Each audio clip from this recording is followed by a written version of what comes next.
Bienvenidos. En aproximadamente 20 segundos comenzarás a sentir los efectos de este fenómeno sobrenatural.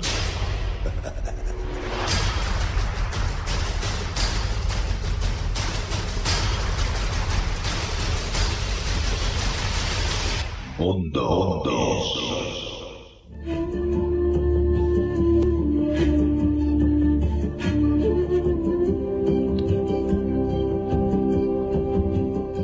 Buenas noches y bienvenidos a todos los oyentes, a todos los presentes y a todos los ausentes que también están presentes. Os habla Juan Carlos Baruch Hernández y esto es Mundo Insólito.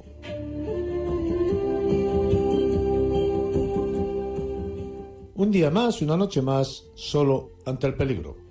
Iniciamos un nuevo programa plagado de enigmas, misterios, mitos y leyendas. Mundo Insólito Radio nos descubre la otra realidad del mundo en que vivimos. Esta noche Fermín Mayorga Huertas nos hablará de gitanos herejes, Concha Vara de los colores del aura y su significado, y Juan Miguel Marsella Crisóstomo de deidades filántropos de la mitología. Michael Martínez Blanco nos trae el avión fantasma de Pearl Harbor, Luis Manuel Pisu nos hablará del terraplanismo, y Noli Encinas Padilla de las limpiezas energéticas de lugares cargados negativamente. Finalizaremos Mundo Insólito Radio con el conjuro de la semana, donde Concha Vara nos traerá el ritual para ganar juicios. No olvidéis que podéis seguirnos en todas las redes sociales y también por la plataforma iVoox, donde encontraréis todos los programas realizados hasta el día de hoy. También podéis escuchar todos los mejores programas del mundo del misterio del momento en Unidos por el Misterio. radiomundoinsólito.es, mundoinsólitoradio.es. Retornamos en unos instantes. Enigmas de la historia. Enigmas de la historia.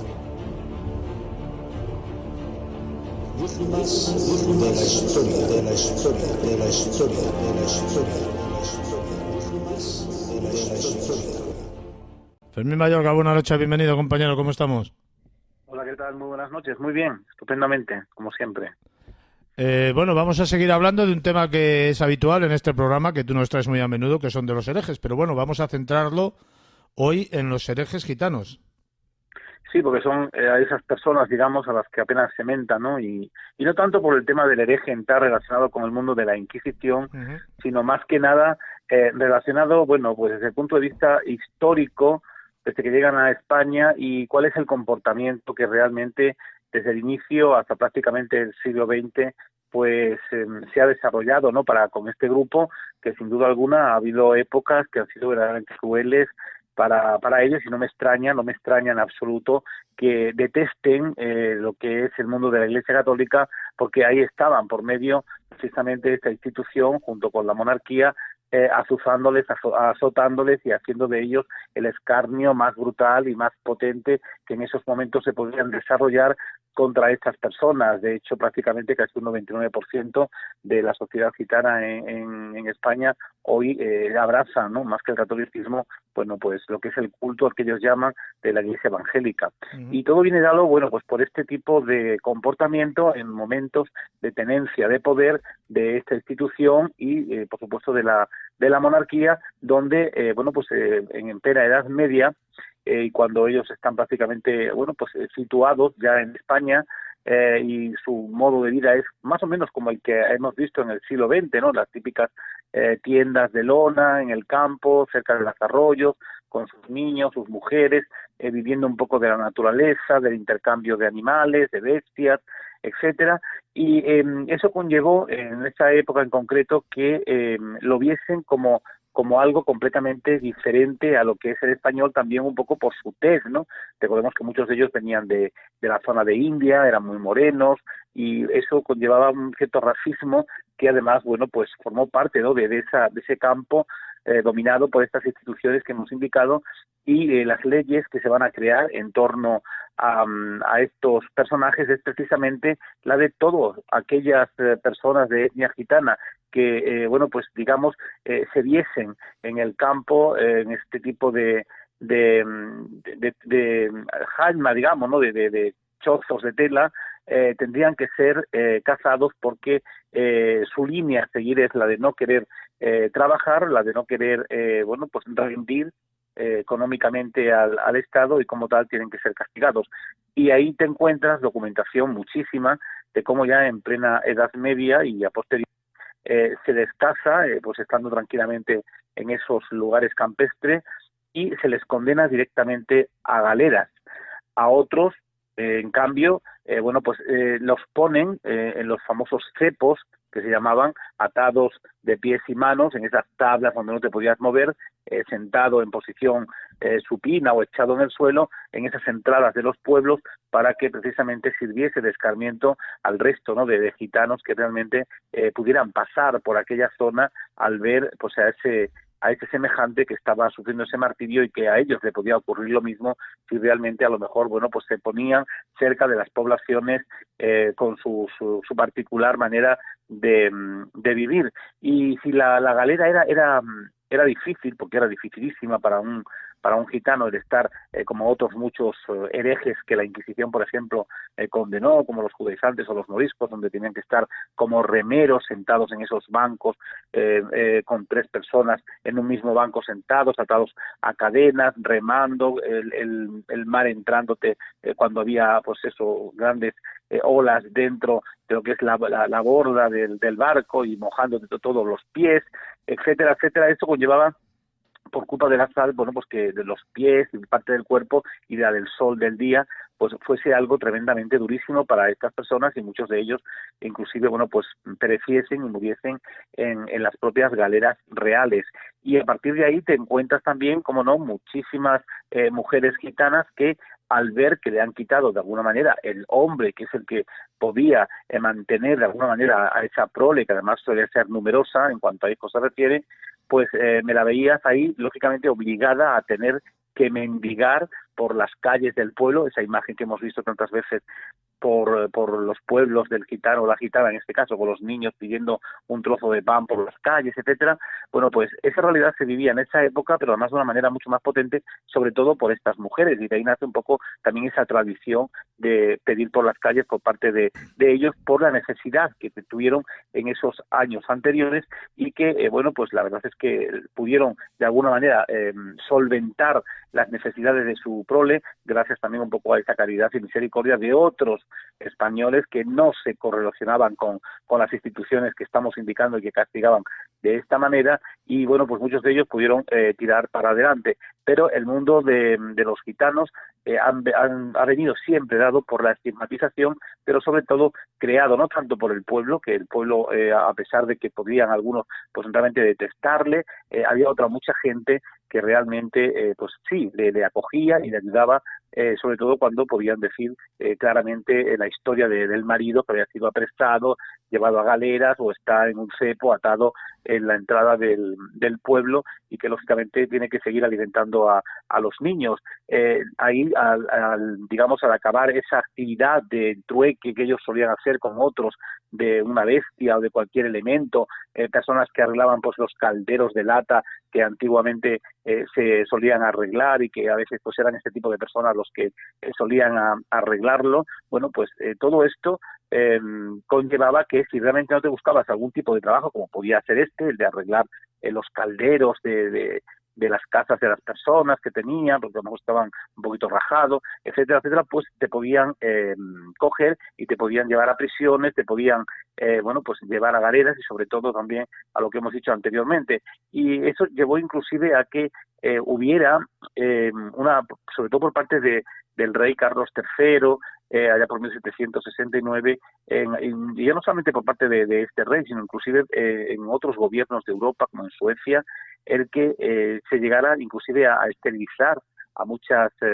mujeres para que de alguna manera, bueno, pues no pudieran proliferar en el número de muchachos y sobre todo, bueno, el exterminio en España en 1749, por ejemplo, se puso en práctica un proyecto por el que se pretendió la desaparición de la etnia gitana, y esto sucedió aquí en España en 1749, la desaparición de la etnia gitana a través de la prisión y sobre todo posterior reclusión separada de hombres y mujeres, es decir, para que realmente no pudieran tener acceso carnal el marido con la mujer y poder procrear. Este programa que hubo de abandonarse sin que se cumplieran 3 meses de su inicio, pero la intención estuvo ante las numerosas protestas y sobre todo remordimientos de conciencia del mismísimo rey.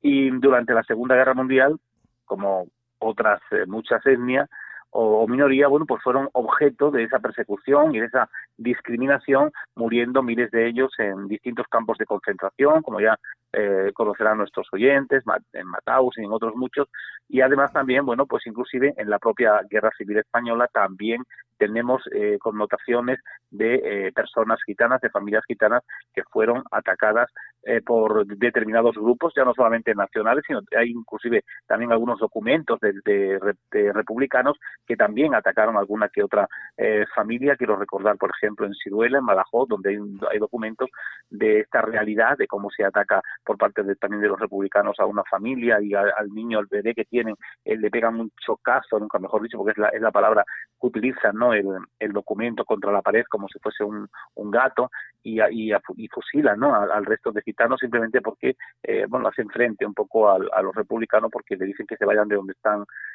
ubicados, y hay un gitano que dice, bueno, ¿y por qué nos echáis? ¿No? Y no me contestes y tal, y ahí, a partir de ahí se inicia esa realidad trágica que se vivió en Siruela y que los vecinos de Siruela, que algunos nos están escuchando, seguramente pues recordarán porque forma parte de su historia negra, ¿no? Dentro del mundo de la Guerra Civil Española.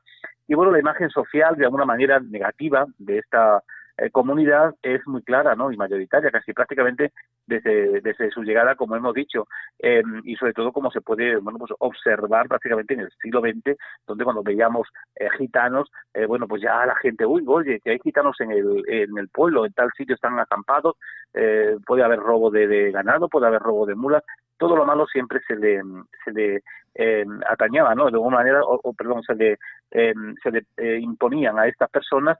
Y a partir de ahí, a lo mejor, como pasaba en mi pueblo, que es un pueblo fronterizo con Portugal, resulta que los que robaban las bestias no eran los gitanos, sino que eran portugueses que pasaban la raya, cogían las mulas, los burros de determinadas personas y lo pasaban durante la noche para el reino de Portugal. Pero se culpaba siempre a los gitanos porque a lo mejor estaban merodeando, o estaban cerca, acampados en sus tradicionales tiendas, ¿no?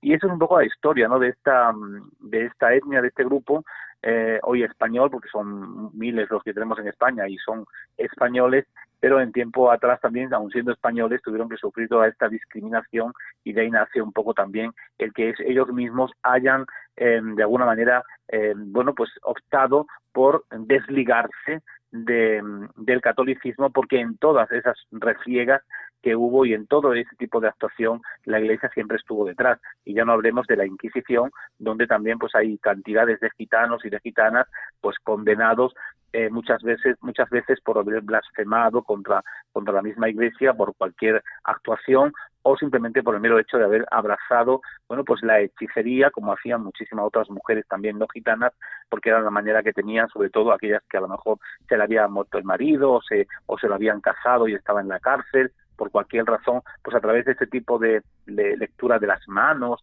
y de determinados movimientos supersticiosos, conseguían ganarse pues alguna dádiva para poder sacar adelante a sus hijos, ¿no? Por lo tanto, creo que está bien que cada vez en cuando también en este programa nos acordemos de estas personas, porque al igual que otras muchas etnias o grupos, pues tuvieron que sufrir en sus carnes ese escarnio cruento, y yo creo que es una manera también de decirles, oye, que cualquier tiempo pasado, lógicamente fue peor, pero que hoy quizás ya esa realidad poco a poco se va apartando y va teniendo una nueva lucidez el mundo del gitano, puesto que hoy ya los tenemos en las universidades, están mucho más integrados, están mucho más cercanos a nosotros, y también, bueno, pues en todas razones, porque no existe, ¿no?, esa estigmatización tan brutal como existía en siglos anteriores. Fíjate, Fermín, yo una de las imágenes que tengo de la infancia, ¿sabes? Uno de los recuerdos que tengo, entre tantos otros, es la llegada al pueblo, a Olmedo. Yo vivía entonces en Olmedo. La llegada al pueblo de unos gitanos que montaban allí una especie de medio circo, títere, tal, con la cabra, el acordeón, y hacían a la cabrita hacerla, pues subirse a la silla, bajarse. No sé si lo has visto esto, me imagino que lo habrás vivido igual que yo. Sí, claro. Y yo tengo la imagen esta y luego la otra imagen de que venían por temporadas a trabajar. Esta es la imagen que tengo yo de los gitanos de mi infancia, entre otras muchas imágenes que puedes llegar a tener. O sea que... Sí, lo que pasa es que, claro, ellos no podían trabajar, sobre todo en épocas anteriores, porque estaban estigmatizados y nadie los llamaba para trabajar. Yo también he conocido a alguna persona gitana en mi pueblo que son excelentes trabajadores, y conozco actualmente gitanos que se ganan la vida de una manera muy honrada, pues llevándose la chatarra a tal sitio, y bueno, pues ahí están, y están haciendo su labor, y como en todos los grupos, en todas las sociedades, pues siempre habrá algún garbanzo negro, ¿no? Pero no quiere decir que todos tengan que ser, igual que dentro de nuestro grupo, el grupo de los que nos consideramos payos, pues hemos tenido gente que abraza el mundo del terrorismo, ¿no? Y han asesinado a miles de personas en este país, y eso viene dado porque, bueno, pues porque hay gente que tiende por esas líneas y se pierden haciendo ese tipo de actuaciones. Y dentro de su propio grupo, pues también siempre hay algún garbanzo negro, porque todos no nacen con la misma buena fe y de actuar en favor de la comunidad, ya no solamente de ellos, sino también de la comunidad paya, ¿no? Pero hoy en día está todo perfectamente bien enjaretado para que no haya ese tipo de historia. De hecho, en España, y sobre todo debido a la política xenófoba, ¿no?, de la dictadura franquista, figuró en el reglamento hasta prácticamente 1978, ¿no?, artículos franquistas que te decían, por ejemplo, que se vigilará escrupulosamente a los gitanos, cuidando mucho de reconocer todos sus documentos que tengan, confrontar sus señas particulares, observar sus trajes, averiguar su modo de vida y cuanto conduzca a formar una idea exacta de sus movimientos y ocupaciones, indagando el punto al que se dirigen en sus viajes y el objeto de ellos. O, por ejemplo, cómo esta clase de gente, eso es otro artículo, no tiene por lo general residencia fija, se traslada con mucha frecuencia de un lugar a otro en los que son desconocidos, conviene tomar en ellos todas las noticias necesarias para impedir que cometan robos de caballería o de otra especie. Está mandado que los gitanos y chalanes lleven, además de su cédula personal, la patente de Hacienda que les autorice para ejercer la industria de tratante de caballerías.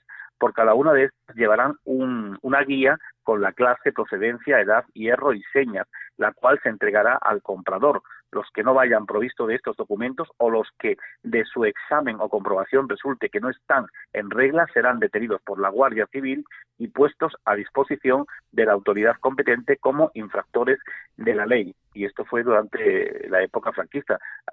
A ellos se decía que viene la Guardia Civil y, bueno, se ponían rápidamente a correr, eran sus mayores enemigos, ¿no? Sí, pero en la época que tú estás hablando había otras personas que eran, bueno, vienen los grises, y no eran los grises precisamente los extraterrestres. Sí, claro.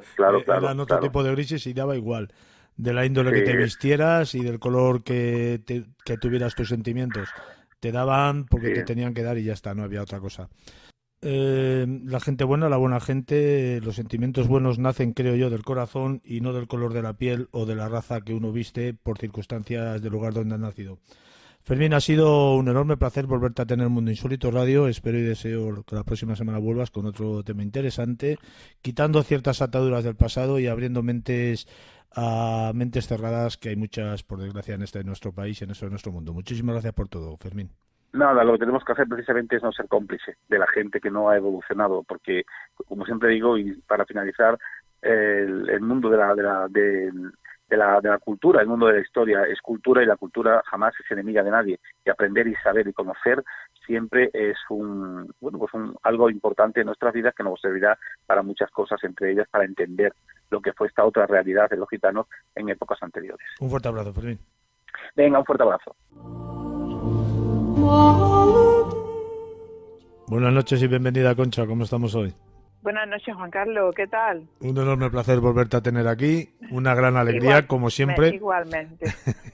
Y además vamos a hablar de de colores, ¿no? De colores, vamos a hablar de los colores del aura y lo que significa cada color. Petición de un oyente que, bueno, prefiere mantener el anonimato porque alguien le dijo Sí, alguna vez que su aura era de color negro.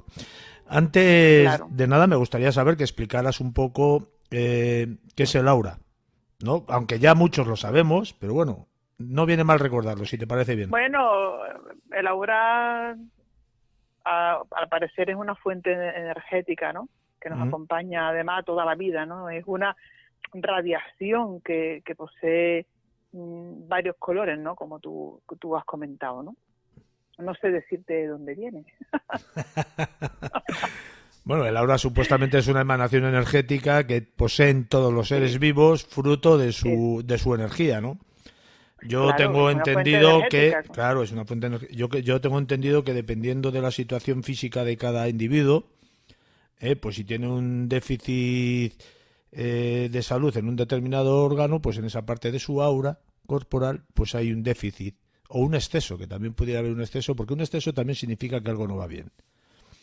Claro, ¿no? Y además el color del aura puede variar, ¿no? En Ujú. función de cómo La el intensidad. acontecimiento, claro, cómo nos sentamos, la intensidad, las tonalidades, todo, ¿vale? Y también puede desaparecer.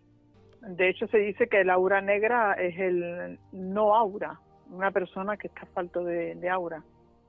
Pues Bueno, vamos. ahora voy a Sí, hablar sí, un vamos, poco porque de... nos has desvelado casi al final. Vaya por Dios. No, pero bueno, eso es está la colación de esta oyente, ¿no? Ujú. Que, bueno, alguien le vio el aura y le dijo que era color negra, ¿no? Y bueno, vamos a aquí de la cuesta. Bueno, como he comentado, posee varios colores y además depende también del nivel de conciencia, ¿no? De nuestro estado emocional, espiritual, de la salud, como tú bien has comentado. Y esto pues es lo que puede modificar sus tonalidades.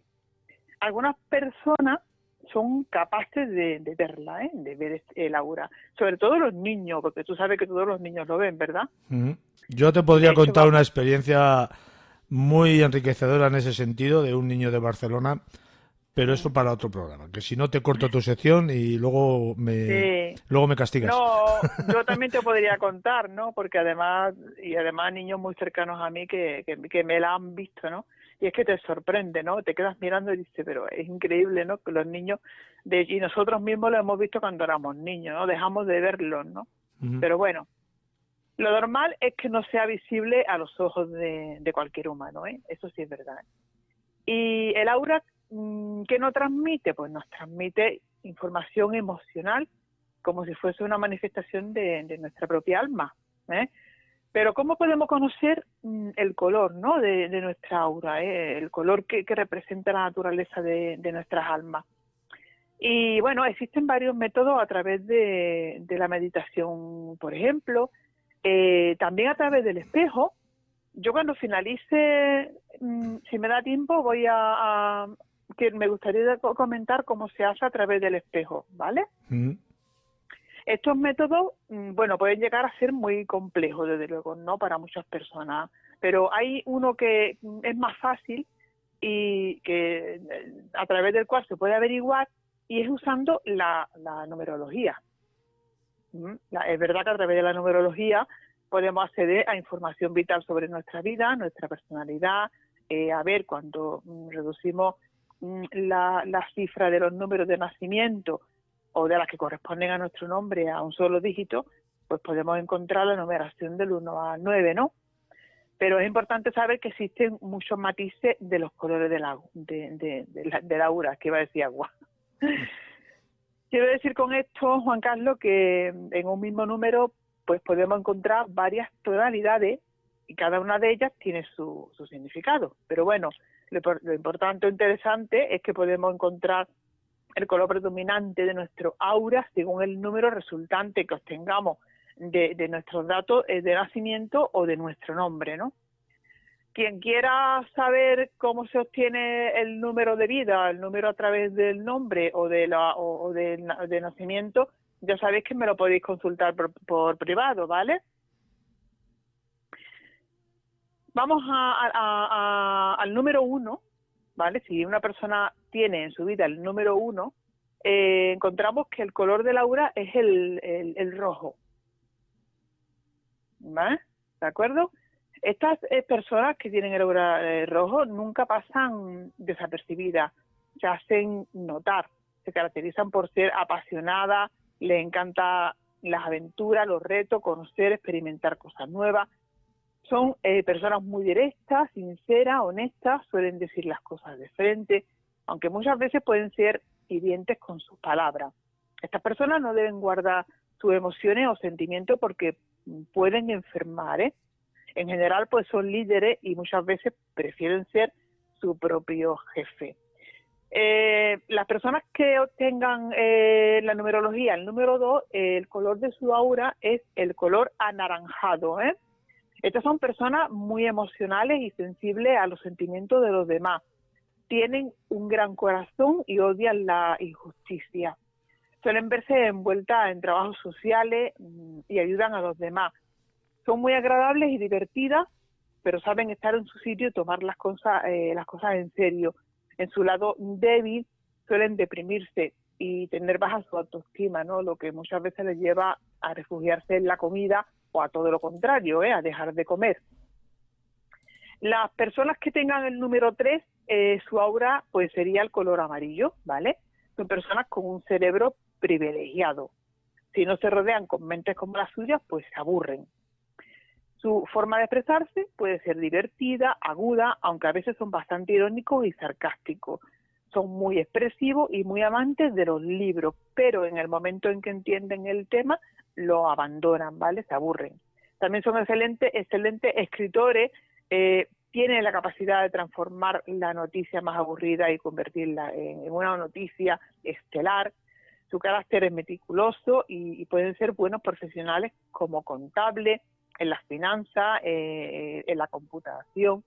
Son propensos al insomnio y fíjate que estas personas tienen más desarrollada la parte izquierda del cerebro, por eso su mente está alerta incluso por la noche. Para las personas que tienen el número 4 en su vida, el aura que les rodea es el color verde. Estas personas, o para ellas, el espacio personal es muy importante. Les gusta la compañía, pero tienen que huir cuando se sienten atrapadas. Actúan primero y se fijan en las consecuencias después. Son ordenadas e intentan ordenar también sus ideas. Aman la música y prefieren trabajar solas que en compañía. Planean su futuro casi sin arriesgar. Si se rompe su estructura de trabajo o su modus operandi, no dicen nada, pero la tensión se puede reflejar en sus hombros y en su espalda. Están prisioneros de sus emociones y de sus profesiones. Su mayor anhelo es ser amado incondicionalmente. A menudo requieren de una limpieza emocional y física profunda. Las profesiones de estas personas ideales o perfectas son la jardinería, la floristería o la aromaterapia. Para las personas que tienen el número 5 en su vida, el azul es su aura. Son buenos contadores de historia, tienen una gran imaginación y un instinto maternal que atrae a los niños. Su gran poder para sanar los puede hacer ser extraordinarios doctores. Tienen una gran necesidad de comunicarse y cuando no lo logran pueden llegar a enfermar de gripe o de la garganta. La honestidad y la verdad son fundamentales para ellos y pierden toda la confianza cuando alguien les traiciona. Son testarudos y defienden sus creencias hasta el fin. Su estímulo para relajarse es la música. Vamos con el número 6, ¿vale? A este número pertenece el color índigo, el azul índigo. Estas personas son misteriosas, nunca nadie está seguro de quiénes son en realidad. Las personas color índigo se involucran por completo en algo o se quedan fuera por completo, son muy extremistas. Les gusta ofrecer ayuda y consuelo, pero les resulta muy difícil pedir ayuda para ellos mismos. Tienen muy desarrollado el sexto sentido, pueden pensar en alguien y de pronto llamar por teléfono a alguien o encontrárselo. suelen tener sueños premonitorios y ser buenos psicoterapeutas. Siempre son optimistas y ven lo positivo de cualquier situación. Pueden ser propensos a desequilibrios hormonales. Para las personas que tienen el número 7 en su vida, su color es el rosado o el violeta, porque es un color que varía en función también de su intensidad. Estas personas son, los anfitriones perfectos, hacen que la gente se sienta de maravilla en sus casas, con los ingredientes más comunes que puedan encontrar en su nevera o en su frigorífico, ¿no? Pueden elaborar cualquier comida deliciosa. Son personas que casi siempre se van del lugar donde nacieron y solo regresan de visita. Creen que todo está conectado en otros niveles y prefieren que otros tomen la iniciativa. Ven el potencial de otras personas y tratan de guiarlos con la dirección o en la dirección que ellos creen correcta, ¿no? Tanto en lo laboral como en lo sentimental. Son perfectos administradores y aunque son pacientes y comprensivos, pueden explotar como un volcán. Se guardan la tensión en la parte baja de su cuerpo, por ello se les recomienda el ejercicio cuando están tensos. Las personas con el número 8, su aura es la plateada o el color plateado. Las personas plateadas son muy idealistas, su mente siempre encuentra algo en lo que está ocupada y ello le lleva a veces a soñar con situaciones o cosas absolutamente imaginarias e imposibles. Son creativas y pueden llegar a tener una fuerza mental muy fuerte, pero les falta saber canalizarla correctamente. Pueden llegar a ser personas místicas y espirituales, aunque la mayoría de las veces no serán capaces de materializar las cosas del espíritu y hacer algo práctico con sus descubrimientos. Disfrutan con todo lo que les hace pensar e imaginar y podrían ser buenos narradores de cuentos o escritores de fantasía. Y llegamos al número 9, que es el aura de color de oro, o aura dorada. Son personas a las que todo el mundo quiere acercarse. Incluso a un niño dorado, un niño que es de color dorado, todo adulto se confía y los desconocidos le pueden llegar a contar sus secretos más ocultos. Pueden ser maestros excepcionales, ¿no? Y usar su experiencia personal para hacer acercamientos muy especiales. Tienen un talento increíble que los demás pueden percibir, menos ellos. Son perfeccionistas y se exigen mucho a sí mismos. Para ellos fallar es casi inaceptable y ven lo vulnerable como una debilidad. No suelen mostrar sus emociones. Ello les puede provocar síntomas de gripe aunque no la tengan, y pueden padecer problemas de tipo inmunológico. Casi todo lo que toca a la persona dorada lo hace brillar. Pueden llegar a entregarse totalmente aún con dificultades y, su esencia es la magia y la transformación, ¿vale? Estos son los colores que podemos encontrar o el color del aura que podemos encontrar a través de la numerología, Juan Carlos, ¿sabes? ¿Cómo puede, perdóname un momento la pregunta, cómo puede una persona que pues como esta oyente que nos ha hecho esta petición, cómo puede una persona tener un aura de un determinado color, el negro, que tú has dicho al principio que es ausencia de aura, cómo puede cambiar eso? Pues de eso precisamente de lo que va a hablar ahora, ¿vale? Pues adelante. Este aura o ausencia de aura, ¿vale? Está dentro del grupo de los colores sucios, ¿vale? Se llaman colores oscuros o sucios. Y no solamente está el negro, ¿vale? Está el negro, está el gris y está el color marrón, ¿de acuerdo? Siempre, Concha, colores oscuros. Sí, los colores oscuros. Sobre todo estos que yo he mencionado. El gris, el negro y el marrón. ¿Ves? Son colores que normalmente nadie posee de forma innata. O sea, cuando tú naces, tú no tienes este color. No es el color natural que tiene una persona, ¿vale? Por ello también, o tampoco más bien, ¿no? Aparece en el método de la numerología, ¿no? Y si alguien posee uno de estos colores, ¿no? Como es el caso de esta oyente, ¿no? Esto quiere decir que en su interior pues está necesitando sanar algo. Estos son personas que pueden estar guardando, bueno, y hay muchas personas así, yo creo que se van a sentir muchas identificadas. Pueden estar guardando rencores que no las dejan seguir adelante, pueden estar siendo demasiado codiciosas, estar guardando demasiado egoísmo o demasiado odio adentro de sí mismas. Son colores estos que reflejan desequilibrios emocionales o dolencias físicas, ¿no? Y estas personas suelen estar llenas de ansiedad, de angustia, pueden tener comportamientos superficiales y agobiantes, ¿no?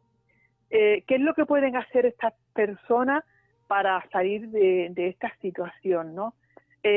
Bueno, lo primero es buscar su color natural.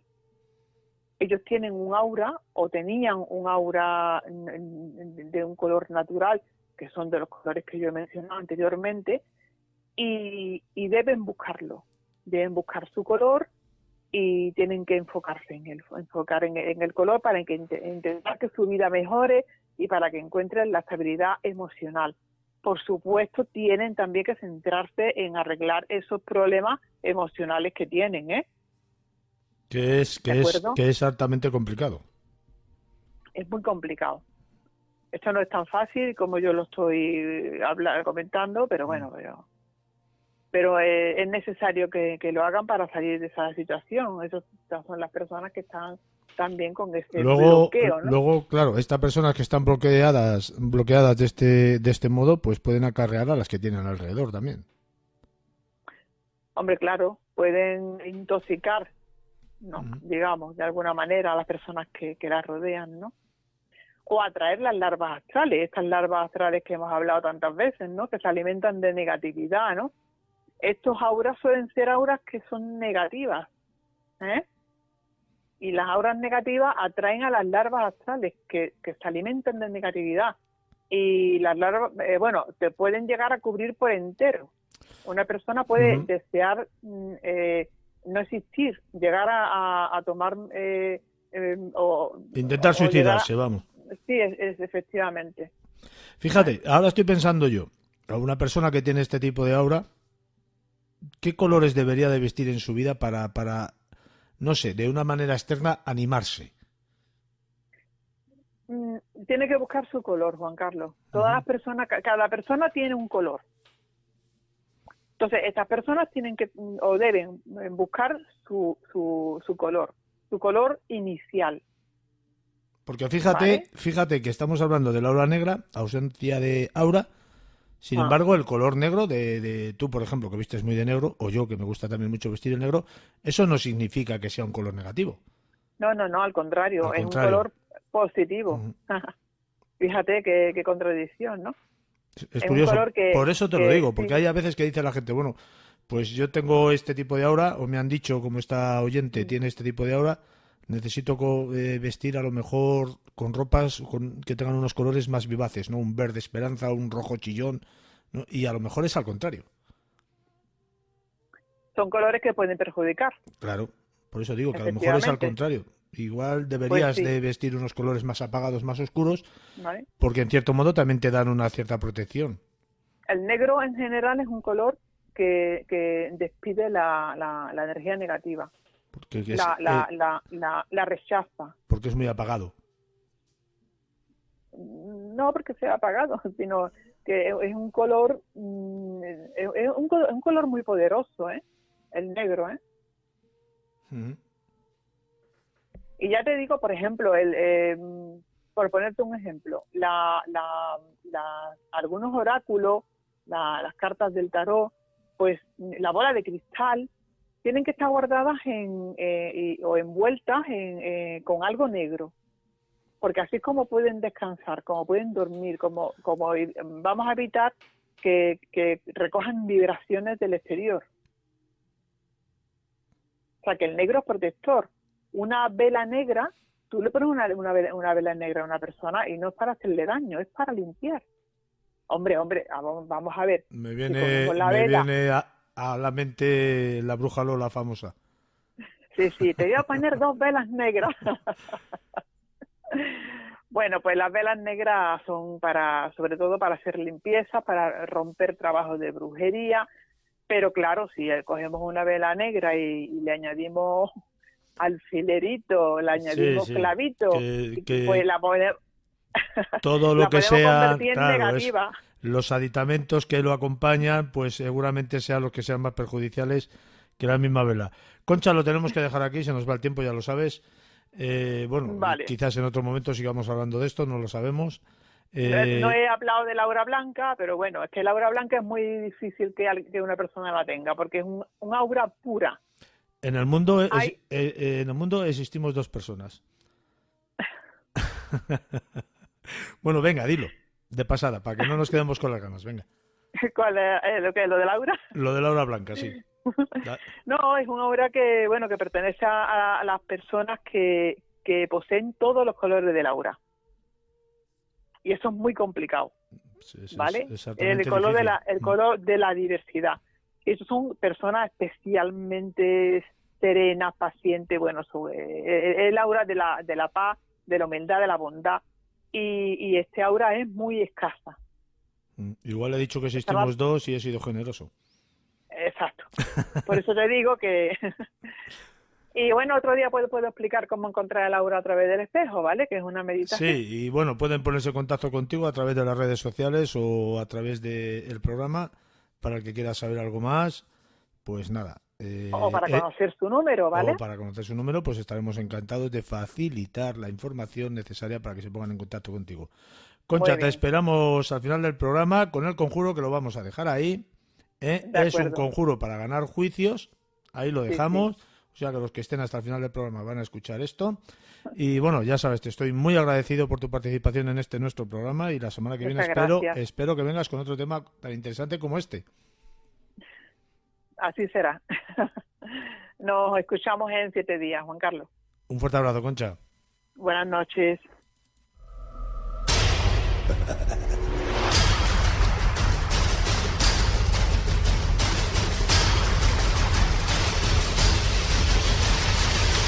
Mundo.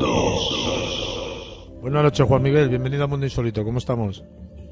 Buenas noches, Juan Carlos. Pues todo un placer estar un jueves más en el programa. Bueno, vas a hablar de unas deidades filántropas o filántropos de la mitología, ¿no? Un tema para mí totalmente desconocido, ¿eh? A lo mejor cuando te pongas a hablar sea algo. Vas a conocerlo directamente porque estamos hablando del famoso mito de Prometeo, ¿no? El supuesto creador y benefactor de la humanidad. Ya te dije que iba a ser un tema un poquito más alegre que el de la semana pasada. Y bueno, pues es que es un mito que me parece realmente interesante. Yo he tenido la suerte desde pues pequeño de tener mucha literatura y muchos libros en casa. Entre ellos había uno que me llamaba mucho la atención y que lo leía bastante, y me lo he leído en muchísimas ocasiones, que era el de Dioses, tumbas y sabios, de Cerán, editado en el año 1949. Y bueno, pues ahí te contaban mucho tema referente a la mitología griega, ¿no? Y romana y demás. Bueno, en el mito de Prometeo vemos, en el caso de Prometeo era un titán, era pues uno de esos famosos dioses primigenios, y es conocido principalmente pues porque supuestamente fue la deidad que robó el fuego a los dioses para entregárnoslo a los humanos, y después pues bueno fue castigado por Zeus. Aquí podríamos hablar pues de una filosofía del mito, de una mitología del mito, de la razón del mito, pero bueno, os voy a contar un poco. Supuestamente Prometeo era hijo de Gepeto y Oceánide, hermano de Atlas, Epimétero y Menecio, y bueno, Prometeo fue el primer dios primigenio de engañar a Zeus después de esa cruenta guerra que tuvieron los titanes con los dioses del cielo, en este caso Zeus contra su propio padre Cronos. Pero bueno, esto sería otra historia. Prometeo fue uno de esos titanes, de los primeros, en engañar a Zeus. ¿Y cómo lo hizo? Los habían dejado exiliados en la tierra junto a los humanos. Por cierto, Zeus nos tenía, según la mitología, bastante rabia.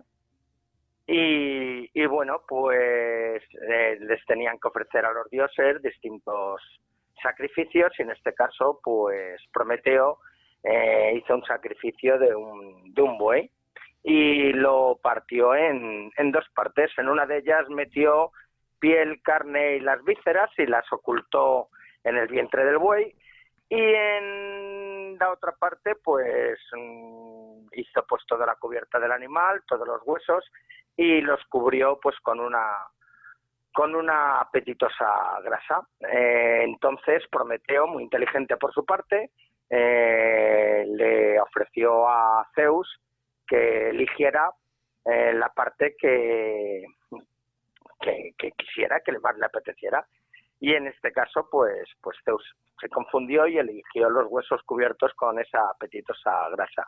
Al darse cuenta del engaño que había sufrido, pues bueno, pues prohibió y castigó a la tierra sin el fuego y sin otras herramientas y otros artilugios. En este caso, también cuenta la mitología de que por eso los humanos, en el momento de los sacrificios que se realizaban a los dioses, ellos se comían la carne y las vísceras, y los huesos siempre eran quemados y entregados a los dioses. Bueno, como te he dicho, desde entonces pues Zeus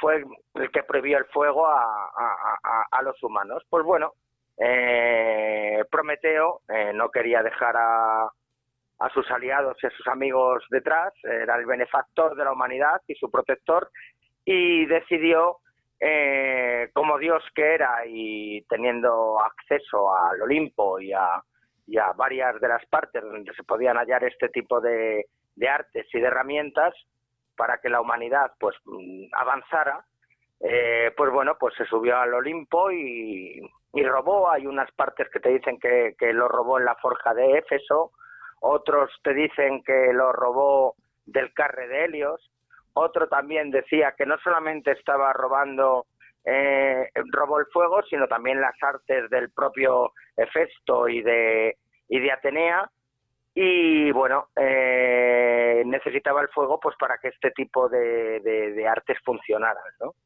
Parece ser que se lo llevó en una caña esa, que es como una pequeñita caña donde se conservaba el fuego y la llama se conservaba por mediación de algún tipo de aceite y demás. Y bueno, se lo llevó a la humanidad y volvió otra vez a entregarlo para que se pudieran calentar y para poder comer la carne sin que fuera cruda. Otra vez Zeus pues se volvió a cabrear bastante con Prometeo, y aquí viene pues otra de estas partes que me encantan a mí de la mitología, que es que parece ser que hizo a Hefesto que creara a Pandora del barro. Hizo Zeus por mediación de que llegara Pandora a conocer al hermano al hermano de Prometeo, a Epimeteo, y bueno, parece ser que se casaron. Estuvo siendo avisado continuamente de que no aceptara ningún tipo de regalo de los dioses, fuera lo que fuera, que lo que querían era pues traicionarles pues para realizar un castigo a la humanidad, un castigo a él directamente por ese robo del fuego de las artes. Y bueno, pues a pesar de todas las advertencias, Epimeteo se casó con Pandora. Epimeteo tenía en su casa una caja en la que contenía pues todas las maldades concentradas de la humanidad, con las que Zeus era con lo que quería castigarnos. Bueno, pues parece ser que por fin fue la boda entre Epimeteo y Pandora, y bueno, pues en alguna de estas discusiones, de estas guerras y batallas mitológicas, pues Pandora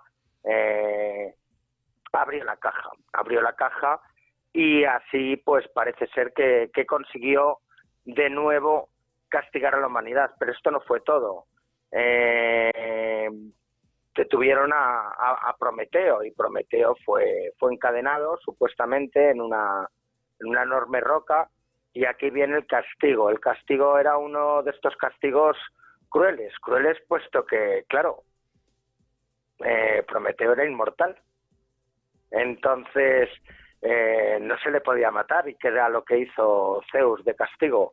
Pues cogió un águila al que le ordenó que todos los días le comiera el hígado a Prometeo, y que una vez que le había comido el hígado, pues como no podía morir, al día siguiente volvía a renacer, se volvía a regenerar, y otra vez el águila le volvería a comer el hígado. Así durante toda la eternidad, hasta que un día iba por el jardín de las Hespérides Heracles, que era hijo de Zeus, y viendo a Prometeo sufriendo y que todos los días le estaba ocurriendo esa misma desgracia, con un arco y una flecha disparó y mató al águila. Y aquí cuentan pues que ya pues Prometeo fue por fin liberado. Lo único que de castigo, para que recordase el daño que había hecho al dios superior, que en ese momento era Zeus, pues tenía que portar un anillo con una enorme roca del lugar donde había sido encadenado. Y ahí está pues una de estas historias que luego a lo largo de las distintas culturas, de las distintas creencias, pues se ha repetido en distintas ocasiones. El mismo mito de esa supuesta batalla de los dioses, podríamos hablar de esa batalla en el judeocristianismo de los dioses y los demonios. Siempre están los demonios muy asemejados, ¿no?, con que fueron los que realmente dieron ese conocimiento a la humanidad. O en otras culturas, por ejemplo, está Logi en la cultura nórdica, que era un gigante en el que también era un benefactor de la humanidad, y en el que también se repiten este tipo de circunstancias similares.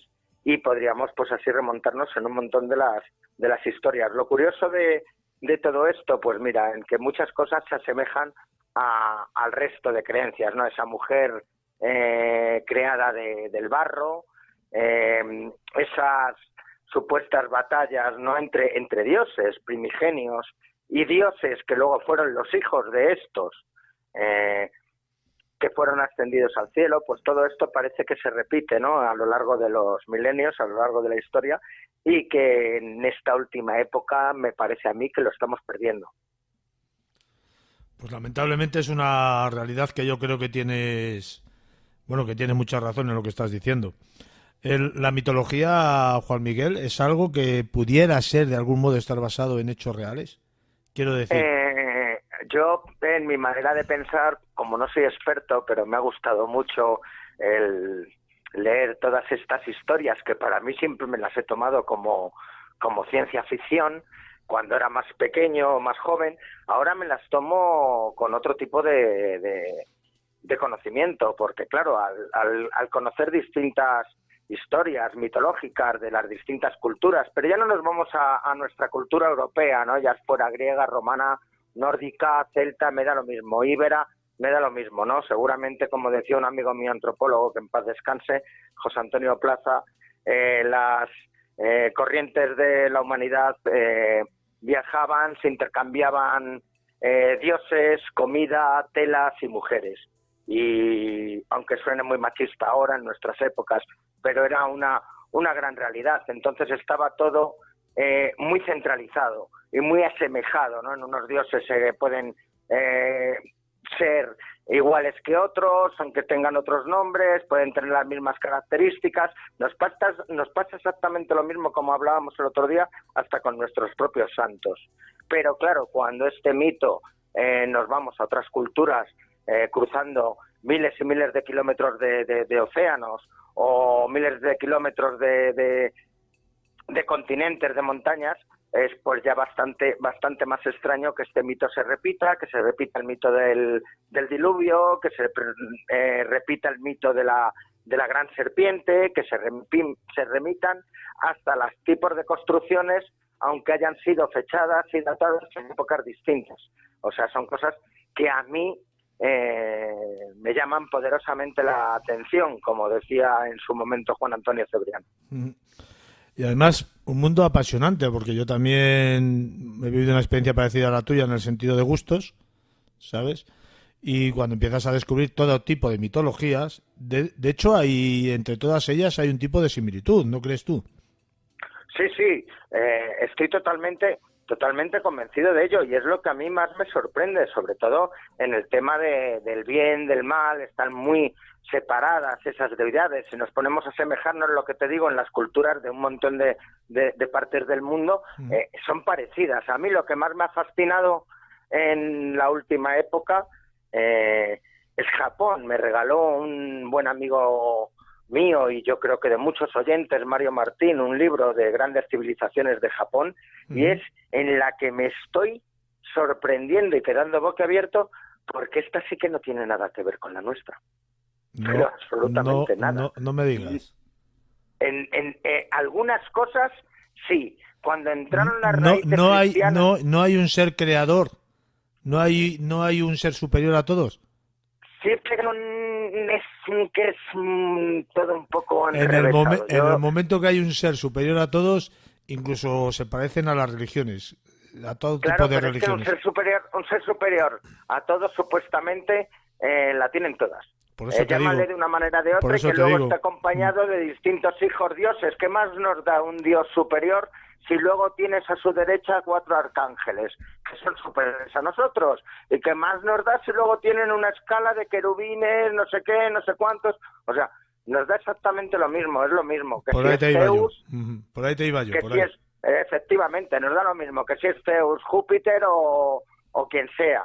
Me da lo mismo, Hades o el dios que sea, o Loki o Odín. O sea... Juan Miguel, se nos acaba el tiempo, ya lo sabes. Ha sido un enorme placer tenerte otra vez más en Mundo Insólito Radio. Deseo y espero que la semana que viene traigas otro tema tan interesante como el de hoy. Un fuerte abrazo, Juan Miguel. Un fuerte abrazo, Juan Carlos.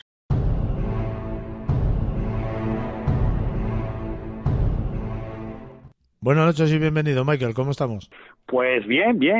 Y sobre todo que nos falte el trabajo, ¿no? Pero estamos bien, ¿no? La cabeza siempre bien y, bueno, esperando ya a estas semanas, ¿no? Estas semanas de pasión, ¿no? Que se vive mucho aquí en Sevilla. Que se vive mucho por el sur, ¿no? Por Valladolid también se viven, pero no con tanta intensidad. ¿Qué tema nos traes hoy a Mundo Insólito Radio, Michael? Voy a hablar del avión fantasma de Pearl Harbor, y en este caso, sobre todo, los que sí reconocen esa historia son los estadounidenses, ¿no? Porque se le quedaron grabados en lo que es en la memoria ese ataque a Pearl Harbor, que fue lo que entró en la Segunda Guerra Mundial. Y sobre todo esa historia que siempre se ha contado, muchos creen que es verdad, otros creen que es una leyenda, y hoy pues ya se sabe perfectamente si es verdad o es una leyenda, que es lo que vamos a contar hoy, que es el famoso avión que se conoce, ¿no? El avión fantasma de Pearl Harbor. Y para eso nos vamos a lo que es en plena Guerra Mundial, ¿no? Nos vamos al 8 de diciembre de 1942, cuando el radar estadounidense de Pearl Harbor detecta un eco no identificado en la dirección de Japón, ¿no? Y eso saltó todas las alarmas. Estamos hablando que un año antes, en la mañana del 7 de diciembre, esa misma base fue atacada por los japoneses, ¿no? Causando miles de bajas de personas y de barcos. Esto, como he dicho antes, esto detonó la entrada de Estados Unidos en la Segunda Guerra Mundial. Lo que yo siempre digo que es muy curioso, ¿no? Que un año antes el radar no detectara casi 300 aviones japoneses, y en este caso, un año después, pues detectó solo un avión, ¿no? Así que rápidamente, y como venía supuestamente de la parte de Japón, rápidamente mandaron 2 cazas para interceptarlo, ¿no? Cuando estos 2 cazas llegaron a su altura, los pilotos, sobre todo los testimonios de los pilotos, es lo que describieron, ¿no? Y no es normal, ¿no? Lo que vieron, ¿no? ya que se trataba de un avión de combate, concretamente un P-40 Fighter, que era el mismo modelo usado en la misma base de Pearl Harbor, ¿no? Pero lo extraño era que había sido utilizado un año anterior, ¿no? El año anterior para lo que es la defensa, ¿no? Y la defensa de ese ataque de Pearl Harbor. Y bueno, estos pobres aviones no pudieron despegar de la base, ¿no? Porque la rapidez del ataque japonés fue imposible que despegaran y fueron casi la totalidad, por no decirlo todo, fueron destruidos en sus hangares y sobre la pista de aterrizaje. El avión, este avión en concreto, era del ejército estadounidense, ¿no? Los pilotos vieron con asombro que el fuselaje del extraño avión estaba repleto de orificios de impacto de bala. También le faltaba el tren de aterrizaje y el piloto, que podría verse desde los otros aviones, parecía que estaba cubierto de sangre, el cual estaba caído, ¿no?, sobre los controles, ¿no? Parecía que podría estar herido. Y fue entonces cuando el piloto levantó la cabeza y les hizo una breve señal.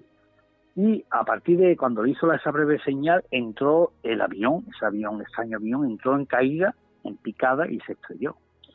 Los equipos de rescate fueron enviados rápidamente al lugar del accidente y hallaron lo que son los restos de fuselaje, restos del aparato. No había señal, por esto es muy extraño, no había señal del piloto. Recuperaron entre los restos de la cabina un diario en el cual indicaba que el avión estaba estacionado en la base de Mindanao. Mindanao está a 1.300 millas de distancia, naturalmente. Hay que pensar que esta historia se desconoce lo que es su fuente original, y si analizamos fríamente esta historia, cuando nos habla del modelo P-40 Fighter, ¿no?, es un modelo de combate, es un modelo de combate antiguo de la Segunda Guerra Mundial, pero es de corto alcance. ¿Qué significa esto? ¿Qué es lo que significa? Que es imposible que hubiese desplazado más de 1.000 millas, ¿no? Porque sus depósitos tienen muy poca capacidad de combustible. Aquí viene lo importante, ¿no? Porque algunos investigadores rastrearon esta historia y no llegaron nunca a la fuente, ¿no? Se publicó en muchos periódicos, la gente la dieron como buena, pero la pista está que les llevó al general de brigada de las Fuerzas Aéreas de Estados Unidos, que precisamente que combatía contra los japoneses, el cual se convirtió en uno de los ases del aire, ¿no?, del ejército norteamericano. Su nombre es Robert Lee Scott. Scott publicó algunos libros y el segundo trataba de historias de ficción, ¿no?, de la Segunda Guerra Mundial. Y en el libro, en ese segundo libro, hay una historia muy similar. Lo que sí es muy similar, es más extensa, más larga que lo que yo he contado, y tampoco es la localización de Pearl Harbor, ¿no?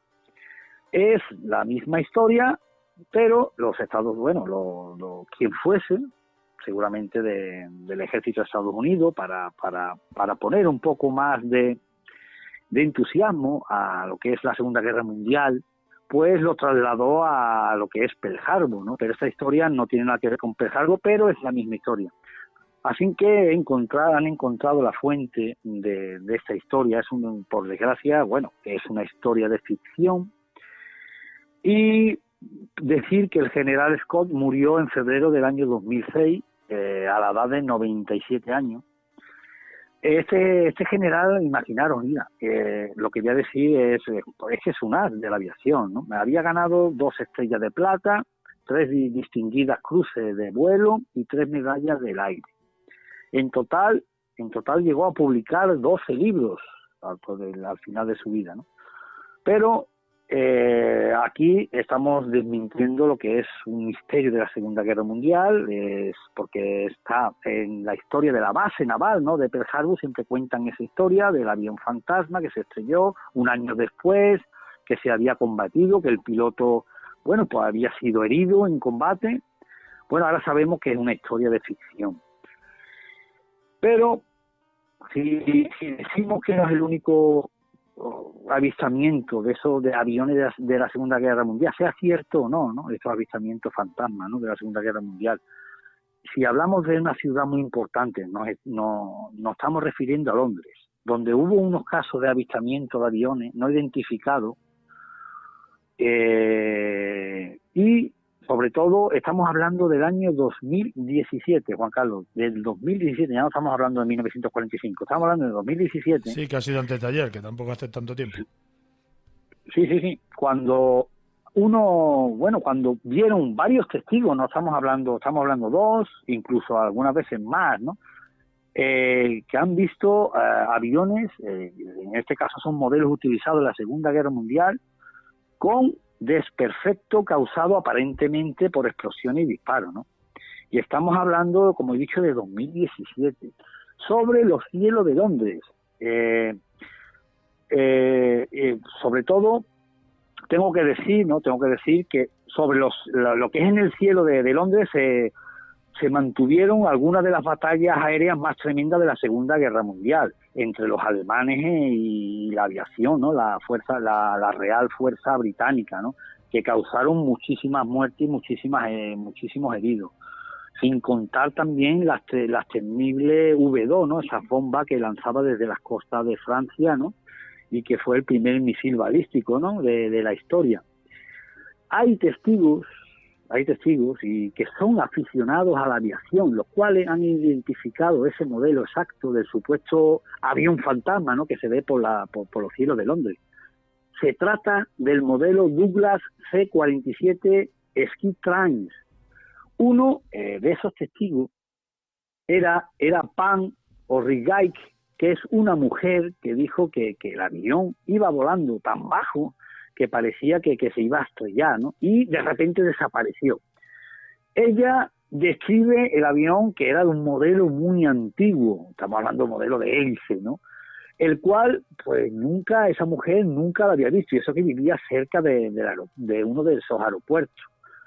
Lo más curioso de toda esa historia, que ella, poco tiempo después, lo identificó. ¿Cómo lo identificó? Pues al ver un documental de la Segunda Guerra Mundial sobre esas batallas que se libraron en Londres, ¿no?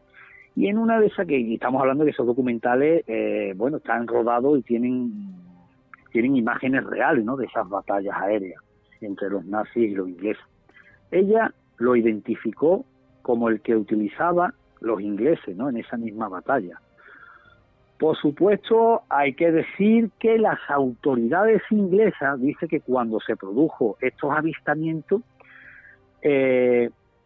de estos antiguos aviones, no había ninguno en la ciudad de Londres. Al decir ninguno, estamos diciendo que estos antiguos aviones se encuentran en museos y se encuentran y si pueden volar, solo quedan muy pocos, ¿no? Y sobre todo se hacen bajo expresa autorización de esas autoridades, ¿no? ¿Y cuándo salen a volar estos aparatos? Bueno, pues estos aparatos salen a volar en exhibiciones, ¿no? Así que si las autoridades, Juan Carlos, no tienen ni la más mínima idea de que se están produciendo vuelos de esos aviones, estamos hablando que algunos son grandes, esos aviones de la Segunda Guerra Mundial.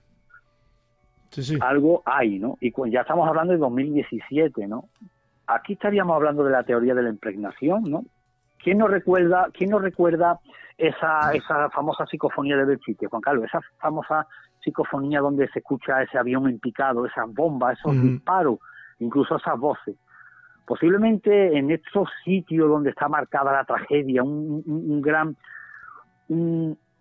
gran emoción, la emoción a flor de piel. Imaginaros lo que sienten los pilotos cuando saben que su vida dependen de un hilo, de una maniobra mal realizada, ¿no? Pueden perder la vida, que quizás se quede grabado en el espacio y tiempo, ¿no? Y que algunas personas, depende del estado de ánimo, depende del día, o a lo mejor tiene algún sentido que desconocen, algún sentido, una puerta abierta, y puede ver en vivo y en directo, puede ver esa batalla otra vez, ¿no? Como si fuese un cine, ¿no?, en 3 dimensiones. Quizás pudiera ser, Michael, que los planos del tiempo se pudiesen juntar en un mismo lugar y hacer una especie de interconexión entre ellos, ¿no? Suponiendo que el tiempo fuera flexible. Sí, sobre la teoría del desdoblamiento del tiempo, ¿no? Ajá. Que ahí entrarían los otros planos, ¿no? Quizás se quede grabado ahí, tanto siempre, cuando hablamos de la impregnación, siempre se nos viene a la mente el dolor, ¿no? Pero hay sitios, yo conozco sitios, ¿no? He investigado sitios donde es lo contrario, en una boda, ¿no? Y se sigue repitiendo esa misma boda y se ven un traje de la novia, hay testigos que dicen que ven la novia pasear, pero la novia no, la novia falleció ya de anciana, ¿no? Y no tuvo una vida normal y corriente, ¿no? Sin embargo, ahí lo que se celebró fue la boda, algo que para ellos pues fue algo muy bonito y una emoción muy fuerte, y quizás quedó impregnado ahí. Lo extraño es cuando entran, porque una visión puede, mira, en este caso, si hablamos del cerebro humano, es muy complicado. Una visión, una persona puede ver un avión, pero a lo mejor el que está al lado no lo ve, no lo percibe, no lo ve. Pero cuando estamos hablando de máquinas eléctricas o maquinarias, por ejemplo un magnetofón, ¿no? Un radiocassette, o cuando estamos hablando de una televisión, una cámara de vídeo, una cámara fotográfica, ya no estamos hablando de que la mente, no estamos hablando de que es una mala pasada, sino que lo ha recogido un aparato que carece de emociones, ¿no? Que carece de sentido, ¿no? Y lo que he dicho antes, en Belchite, ese picado de ese avión, llegaron incluso expertos, esa psicofonía, llegaron a escuchar los expertos en aviación, en motores, ¿no? Y llegaron a la conclusión de que efectivamente era el motor de un avión que caía en picado, ¿no? Que realizaba las maniobras de entrar en picado para tirar la fatídica bomba, ¿no? Uh-huh. ¿Cómo puede un magnetofón, cómo puede una grabadora recoger un sonido? Que estamos hablando de un avión que en este caso creo que fue un Stuka, ¿no? De la Stuka alemán, ¿no? Que lanzaba las bombas, que para lanzar las bombas, Stuka significa en picado, tenían que tirarse en picado y tenían la bomba estaba adosada a la panza del avión y tenían una especie de artefacto, una especie de palanca que hacía que cuando el piloto le diera esa manivela, ese resorte, esa palanca accionaba la bomba y la soltaba, ¿no? Pero esos aviones se dejaron de utilizar, ¿no? Después de la Segunda Guerra Mundial. ¿Por qué esa grabadora obtuvo ese sonido, Juan Carlos? Ese sonido de un avión que es inexistente, que no existe. Y además el oído humano no lo captó, ¿no? Una cosa que has dicho muy importante, que a mí me parece muy importante y que casi nunca se dice. Normalmente sí. Todo el mundo que va a hacer una investigación psicofónica intenta o espera conseguir que se manifiesten dramas o situaciones negativas que han sucedido en el lugar donde están. Nadie espera conseguir algo distinto. Sí, es extraño que lo dices, pero así, si nos atenuamos a la teoría de la impregnación, es una gran emoción la que se carga el ambiente, o como hemos dicho antes, en el espacio y tiempo, y parece que es una película, ¿no? Parece pero hay personas que lo ven y otras personas que no lo ven. En este caso era en una hacienda, ¿no? Una hacienda andaluza donde antiguamente se celebraban bodas, ¿no? Y sin embargo, bueno, pues había personas que veían esa novia, ¿no? Esa novia, pues, desconocida, ¿no? Una novia desconocida, hasta que obtuvimos un nombre, y el cual, bueno, pues esa mujer vivió feliz, tuvo muchos hijos y, bueno, murió feliz. Pero sin embargo, hay gente que la veían pasear de novia, ¿no? Y no es un típico fantasma en pena, no, la alegría, la cara describían como una cara alegre.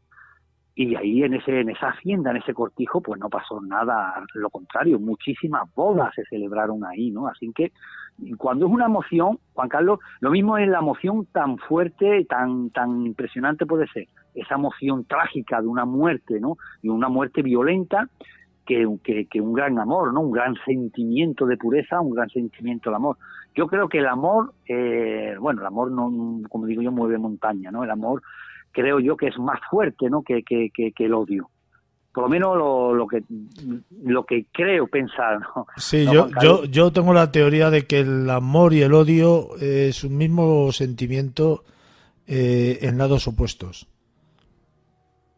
O sea, la fuerza que tiene el uno la tiene el otro, pero desde otro punto de vista, desde la otra posición. No sé si me explico. Ya sabes sí, tú, sí. y se dice, y hay un dicho castellano y español que dice que del amor al odio hay un paso. Sí, hoy te quiero y mañana te odio, ¿no? Claro. Pero entonces... yo creo que el amor es más fuerte porque el amor corta el dolor. Por amor no hay dolor, sin embargo el odio, todo lo que hay es lo contrario, es dolor, ¿no? Es una rabia. Sin embargo, bueno, por amor, ¿no? Mira, es una leyenda urbana, pero aquí no pasó como la leyenda urbana de la madre, esa historia, ¿no? De la madre que tiene un accidente, el hijo o la hija, ¿no? Y está entre la chatarra, ¿no? Entre el coche, entre los amasijos de hierro, ¿no? Y la madre, pues, logra, si es un camión, pues logra levantar el camión y sacar al hijo, ¿no? Por aquí pasó algo parecido, ¿no? Pero con un carro, ¿no? Pasó muchísimo tiempo así con un carro, ¿no? Pero aquí hubo muchos testigos que vieron cómo la madre levantó el carro cargado para sacar el hijo, ¿no? Ahí entra el amor, ¿no? Como yo digo, el amor, el sentimiento, el amor, y puede mover montaña, ¿no? Yo pienso, y soy sincero en esto, que tanto camino hay para el amor como lo hay para el odio. Y seguramente el amor genere más odio que el odio genere amor. Es como la paradoja del tiempo, ¿no? Michael, lo vamos a dejar aquí, si te parece. Ha sido un enorme placer tenerte una vez más en Mundo Insólito Radio. Espero y deseo que la semana que viene pues vuelvas con otros temas tan interesantes como los que nos traes habitualmente. Un fuerte abrazo, disfruta del puente si lo tienes, y si no lo tienes, disfruta también porque te lo mereces como persona y ser humano que eres. Hasta la semana que viene. Gracias Juan Carlos, y ha sido un placer.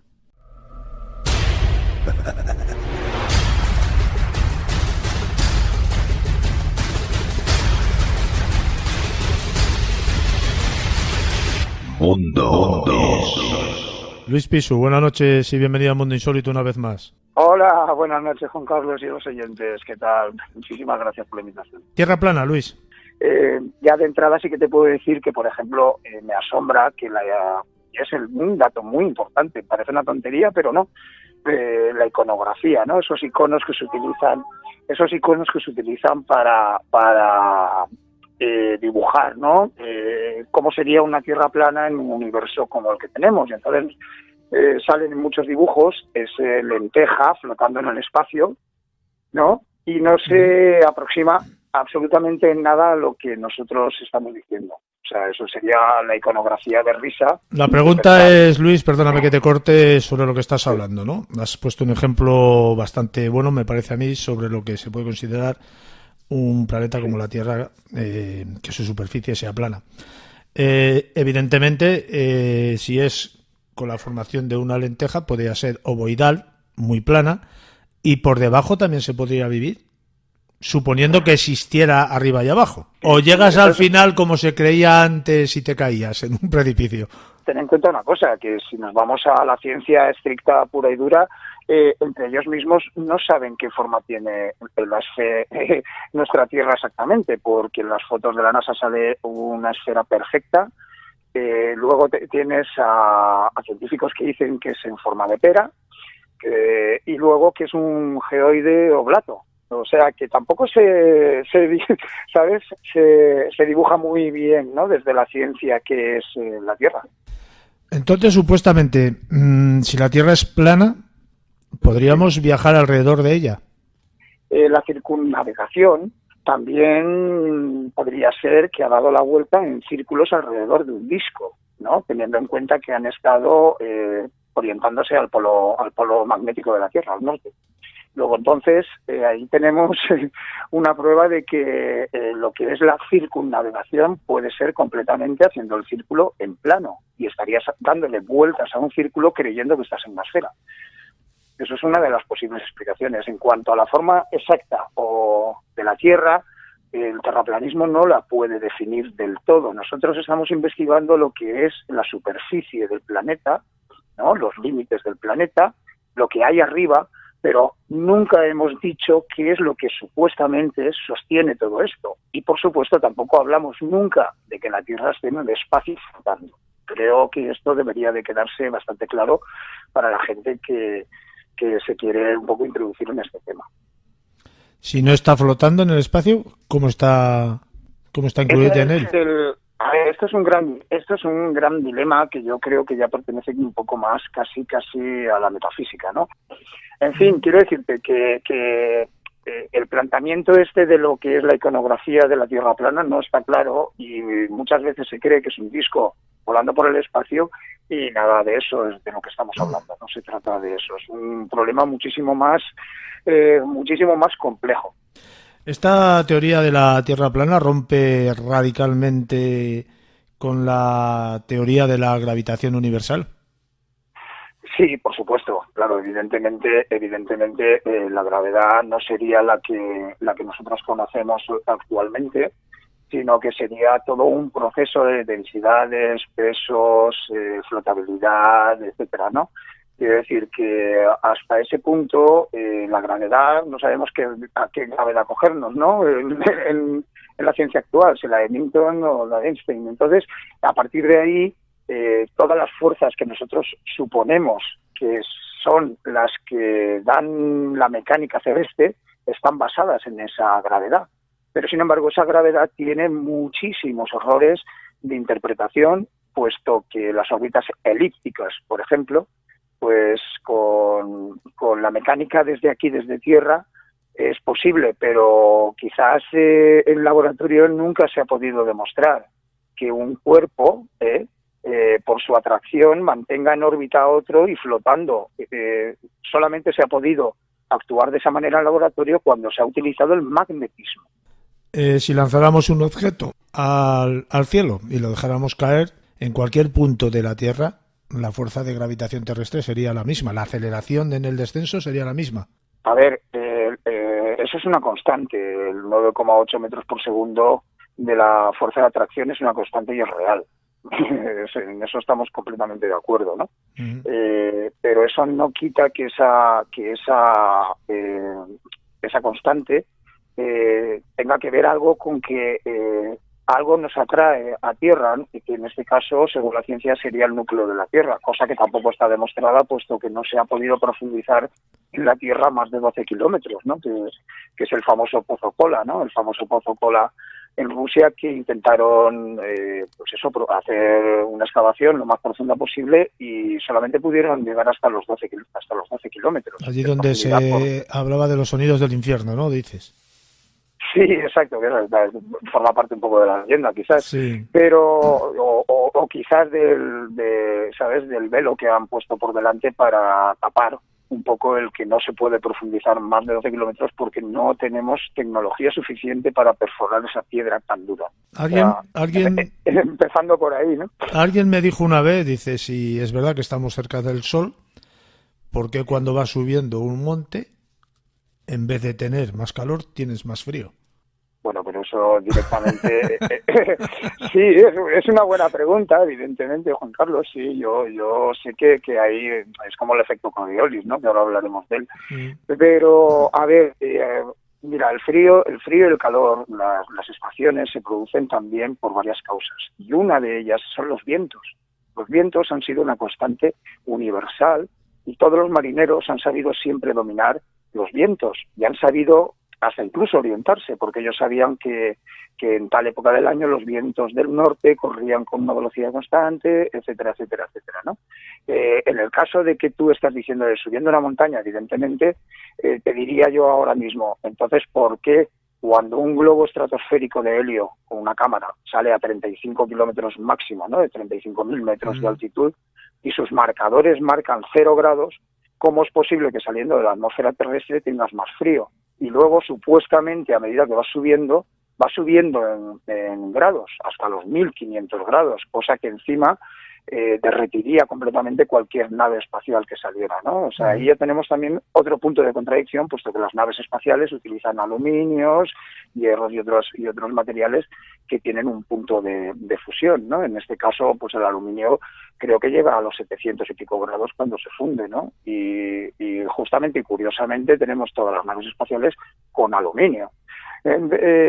¿Entiendes? Entonces, si el Sol y la Luna, según el modelo terraplanista, son de igual tamaño, son más pequeños, circundan la Tierra y tienen, en el caso del Sol, no sabréis que cuando tú haces una fotografía al Sol durante todo un año, ¿no? Seguidamente desde el mismo sitio, luego en el fotomontaje ves que hace una cosa que es una forma que se llama el analema solar, que no es ni más ni menos que el signo infinito, ¿no? Es un 8 muy alargado, que te está indicando al mismo tiempo que el Sol, depende de la época, sube un poco de altura y luego vuelve a bajar. Quiere decir que esa situación es la que provoca que las estaciones, junto con los vientos, sean capaces de variarnos tanto de temperatura, ¿no? Y de sensación térmica. Esta es otra... esta es otra teoría que tienen los terraplanistas, o que tenéis... que no es la Tierra la que gira alrededor del Sol, sino al revés, y que el Sol es mucho más pequeño de lo que nosotros nos pensamos. Correcto, exactamente. Y sí, en parte es así. Quiero decirte, nosotros pensamos que la Tierra es completamente estática, la Tierra no se mueve nada, y que tanto el Sol y la Luna están circundando la Tierra. Entonces, el efecto óptico de cualquier habitante del planeta Tierra de ver en el horizonte cómo se pone el Sol es una cuestión de perspectiva. Tengamos en cuenta una cosa, el ojo humano no alcanza a ver más de 8 o 10 kilómetros con muy buena visibilidad atmosférica, y cuando nosotros utilizamos cualquier tipo de telescopio en alta mar, por ejemplo, vemos con asombro como cuando perdemos de vista el barco, que solamente llega a saber el mástil que se hunde en el océano, resulta que con un telescopio de ciertos aumentos vuelves a ver otra vez ese barco, cosa completamente inaudita, ¿no? En este caso. Y luego tenemos, pues, en fin, hay varios tipos de visión dentro de lo que sería la bóveda celeste que tú puedes llegar a ver, cosa muy importante, puesto que si tú estuvieras en el hemisferio norte, supuestamente si fuéramos una esfera, tú verías girar, ¿no?, todo el hemisferio de iluminación del cielo, de la bóveda celeste, en una dirección, y cuando te vas al sur, la ves en la dirección contraria. Y eso es uno de los argumentos que todos los globalistas, en fin, todos los que creen en el sistema solar actual, lo utilizan. Y no es así, porque es una cuestión de posición visual. O sea, cuando tú, por ejemplo, tú mueves las manos, estiras los brazos y mueves las manos en la misma dirección, depende, si miras a la izquierda, la mano se mueve hacia su derecha, y si miras a tu derecha, la mano se mueve hacia la izquierda. ¿Me explico? Y sin embargo, las dos manos van girando al mismo tiempo. Es el ejemplo más práctico que te puedo poner, y creo que es el que resume un poco en dónde nos encontramos, ¿no? O sea, tú te encuentras en un hemisferio y lo ves girar, que aparte de todo, una cosa muy, muy curiosa y muy importante es que tú, aunque estuvieras en una montaña más alta del mundo, por la noche verías girar esa bóveda celeste, pero no verías la totalidad del hemisferio en el que estés. ¿Me explico? Tú ves una parte, una porción del cielo. Por eso desde algunas zonas del Polo Sur dicen que ven la Cruz del Sur, y desde el hemisferio norte se ve Polaris. Pero no es así, porque desde muchos puntos del sur tampoco se ve la Cruz del Sur. ¿Me entiendes? O sea, ahí hay un poco de debate, ¿no? Igual que el efecto Coriolis, no sé, todo el mundo se atribuye al efecto Coriolis como la máxima demostración de que la Tierra gira y que es una esfera. Pues no, eso es un fake. En realidad, el efecto Coriolis depende cómo tú tiras al agua. O sea, no hay más. Y luego, aparte, porque también habría que medirlo con muchísima precisión, y entonces, por ejemplo, estas cosas que se ven de que en Ecuador, en Quito, hay ahí un señor que a los turistas les explica que en la línea, ¿no?, que marca los dos hemisferios, ¿no? Resulta que el agua gira en una dirección y justamente a escasos metros de esa línea supuesta imaginaria del Ecuador, el agua gira en otra dirección. Y sin embargo, tengo pruebas de que el mismo autor, ¿no? El mismo señor que está ahí explicando las cosas a los turistas, te lo cuenta, ¿no? Y dice, dice, esto es fake porque nosotros tiramos el agua dependiendo de la dirección que tiremos el agua adopta un giro u otro. Uh-huh. ¿La diferencia horaria? No, la diferencia horaria es exacta. Eso es completamente exacto. De todas maneras, hay aplicaciones ya para móvil que lo podéis ver, que ya están dibujados el mapa, la proyección polar azimutal, que es la de la Tierra plana, ¿no? La que nosotros barajamos, ¿no? Uh-huh. Y cuadran perfectamente todos los horarios, todas las zonas de luz y todas las zonas de sombra. ¿Entiendes? Quiero decirte que a ese nivel, si tú la proyección la haces polar, que sería el mapa de Tierra plana, ¿no? Con el polo norte en el centro y todo distribuido y un anillo exterior de hielo, ahí te cuadran los horarios perfectamente porque la luz del sol y la sombra se ven prácticamente igual que en el sistema. Es un sistema, fíjate, porque ya lo tenemos desde hace más de 2000 años, que ya hubo un debate muy grande y resulta que ambas teorías se adoptan perfectamente, tanto el sistema heliocéntrico como el sistema geocéntrico, ¿no? Tanto es así que Ptolomeo, que es uno de los máximos indicativos, ¿no? Y más largos, ¿no? Porque la física de Ptolomeo, la cosmología de Ptolomeo, que era una cosmología geocéntrica, el mismo Ptolomeo hizo las predicciones de los eclipses de luna para vamos, hasta hoy en día. O sea que funcionan los dos modelos, esa mecánica, ¿no? ¿Me entiendes? Luego, entonces este debate ya lleva muchos años. No es un debate nuevo. Eso también explica, como tú has dicho, las zonas de luz, porque en unos lugares hay más horas de luz y en otros menos, ¿no? Y explica también. Sí, exactamente. Y explica también lo de las estaciones. Sí, completamente. O sea, en ambos modelos se puede explicar, además, y cuadran perfectamente ambos modelos, ¿eh? Pero digo porque, claro, ahí tenemos una ruptura nosotros con respecto a eso, pero como no tenemos un mapa oficial de la Tierra plana, sino que son todo a base de medidas que son exactas, o sea, la medida que hay desde Nueva York a Madrid es exacta. No, eso no lo podemos rebatir. Pero la situación de los continentes sí que la podemos rebatir, porque el mapa que nosotros conocemos actualmente, que es el de Mercator por la proyección cilíndrica, ¿no? Que sería la esfera puesta en un rectángulo, tiene muchísimas alteraciones, porque si fuéramos una esfera, al abrirlo hay unos cortes en medio de la esfera para tú adaptarlo a un plano rectangular, ¿sabes? Entonces eso no sale en los mapas de Mercator, en el Atlas de hoy en día, ¿no? Si todo esto que te estoy contando lo unes con todo lo que viene después, que es las agencias espaciales y el posible fraude que hay en cuanto a las fotografías, los vídeos, el viaje a la Luna, la misma ciencia actualmente acabo ahora mismo de ver la noticia del año. Resulta que Mercurio es el planeta más cercano a la Tierra, no Venus. Y eso está corroborado ahora mismo con todas las páginas de ciencia que hay. Resulta que la media de la órbita de Venus o de Mercurio, resulta que Mercurio, en su media de órbita alrededor de la Tierra, alrededor del Sol, está mucho más cerca Mercurio que Venus. O sea, cosa que ahora nos desmonta desde hace 500 años del sistema solar, lo acaban de desmontar este mes. O sea, la ciencia acaba de desmontar el sistema solar por 2. O sea, el planeta ya no es el Sol y luego Mercurio, Venus, la Tierra, no. Ahora es el Sol, Venus y Mercurio, y luego la Tierra. Quiero decirte que entonces, ¿qué hacemos? ¿Cómo interpretamos ahora la ciencia? Como que van readaptándose, igual que la Luna, ha salido hace escasas 2 semanas, una noticia que asombra a todo el mundo, que es que la Luna todavía está dentro de la atmósfera, porque se han hallado moléculas de hidrógeno mucho más allá de la Luna, ¿no? Mucho más allá de la órbita, casi al doble. Quiere decir que la atmósfera la han cogido, famosa línea Hartmann, la han cogido y la han llevado mucho más allá. Y entonces ahora, no sé por qué extraño motivo, de repente, después de 40 años de viajes intergalácticos, de repente se han dado cuenta que la Luna está dentro de la atmósfera. ¿Pero por qué siguen manteniendo entonces que la Tierra es redonda?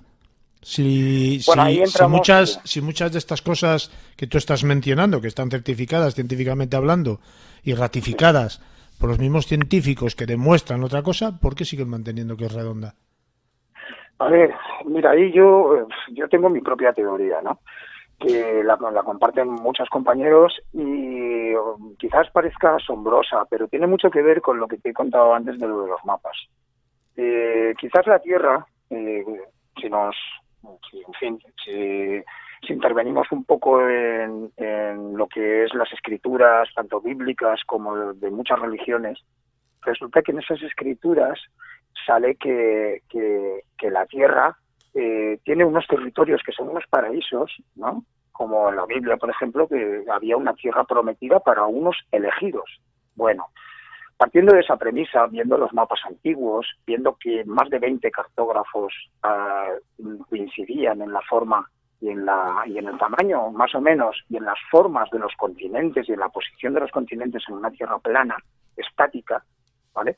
Resulta que te das cuenta que ahí en esas cosmogonías y en esas lecturas lo que yo saco en conclusión es que hay muchos más territorios y quizás mucho más ricos o quizás verdaderos paraísos más allá del Antártico. ¿Pero no se puede llegar de alguna forma con algún avión o algo allí? Bueno, tenemos censurado completamente para cualquier caminante a pie, cualquier persona normal tiene completamente vetado pasar del paralelo 60. Quiere decir que tanto para el Polo Norte como para el Polo Sur tendrías que tener una autorización militar o irte a un crucero, que el crucero evidentemente nunca va a llegar a los límites y eso es todo. No te van a dejar organizar una expedición para ir a la Antártida si no es autorizada por los gobiernos militares de estos países. Curiosamente hay un mapa muy que ahora está muy en boga que se llama el mapa de Monte Urbano o Urbano Monte, un mapa realizado en 1580 y algo, y ahí en el dibujo de ese mapa, que es uno de los mapas más grandes, que son varios tomos, ¿no? Que recogen todo el planisferio y luego entre módulos pues se recorta, lo pones todo junto y es un mapa enorme, ¿no? Y ahí se ve claramente cómo todo ese anillo exterior está repartido en varios países y lo pone en el mapa. Pone esta región es de Italia, esta es de España, esta de Bélgica, y eso está escrito en 1500. O sea, ya hubo una famosa guerra de los pingüinos en los cuales también creo que se malinterpretó, ¿sabes? El que hubo allí una guerra con extraterrestres o con unos seres que no se sabe muy bien qué. El caso es que desaparecieron miles de soldados y esa expedición tuvo que volverse con el rabo entre piernas, ¿sabes? Y bueno, a partir de ahí ya cada uno que piense lo que quiera. La realidad es que las palabras del contraalmirante Richard Beale dicen que más allá de esos territorios hay otros territorios y que el límite no se conoce, nunca se ha llegado a saber el límite. El Papa y la Iglesia Católica tienen muchísimo que ver en todo este asunto y de hecho toda la ciencia que nosotros conocemos está en base a todos los estudios realizados y todas las narraciones, en fin, todos los dictados y las leyes que han sacado los jesuitas. Sabéis que, por ejemplo, el Big Bang es un invento de un jesuita, de Jean Lumet. Y así sucesivamente, ¿no? El telescopio del Vaticano, ¿no? Por ejemplo, uno de los más potentes del mundo, un telescopio binocular, ¿no? Además. Luis, si no hay nada que ocultar, ¿por qué nos lo ocultan y no nos dejan ir a esos lugares? Esta es una pregunta retórica. Y estoy contigo en lo que has dicho al principio estoy segurísimo de que esto no es fruto de una casualidad, que esto tiene algún sentido y que esto, si no es intencionado, poco le falta. Luis, lo siento mucho, se nos acaba el tiempo, ha sido un enorme placer volverte a tener en nuestro programa, Mundo Insólito Radio. Y una cosa, Luis, quien esté libre de pecado, que tire la primera piedra. Muchas gracias por todo y un fuerte abrazo. Pues igualmente, Juan Carlos, y un beso a todos los oyentes. Muchas gracias, hombre. Hasta luego.